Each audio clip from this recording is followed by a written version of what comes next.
Köszönöm szépen. Szegedi Márton úr a Jobbik frakciójából kért szólást.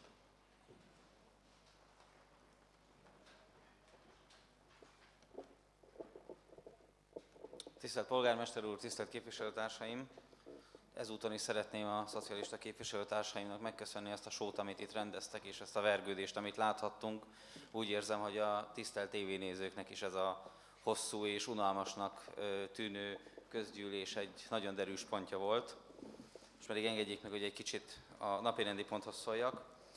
Úgy gondolom, és ezt Tompa képviselőtársam szavaiból is kivenni véltem, hogy ez az előterjesztés talán csak a szocialista képviselőtársaink számára jelenthet csalódást, hiszen az elmúlt 8 évben nekik közel 300%-kal, még egyszer hangsúlyozom, 300%-kal sikerült emelniük a távfőszolgáltatás díjtételeit, viszont most meg kell elégedniük ezzel a közel 4%-kal.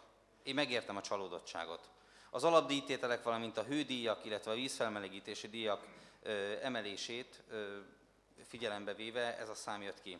A Jobbik frakciónak már a szén-dioxid rendelet a Jobbik frakció már a szén-dioxid rendelet megalkotásánál is egyértelművé tette, nem járul hozzá Miskolcon a szolgáltatási díjak semmilyen mértékű emeléséhez. Nem szeretném ismételni a közösségi közlekedés tarifa emelésével kapcsolatosan kifejtett véleményünket, de az ott meghatározott elvi szempontok ebben az esetben is érvényesek. A végletekig elszegényített és kizsigerelt lakosság minden oldalról történő további sarcolása már nem folytatható, mert a fogyasztók jelentős része már is fizetésképtelen, ami csak a hőszolgáltatók kintlévőségeit növeli. Az egekbe szökő devizahitel törlesztő részleteket, a napi fogyasztási cikkek, a szolgáltatások árának drasztikus emelésének együttes hatását a társadalom mind nagyobb hányada képtelen finanszírozni.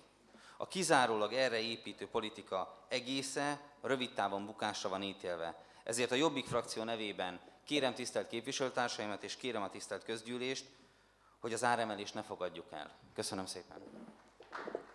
Köszönöm szépen hozzászólását. Dr.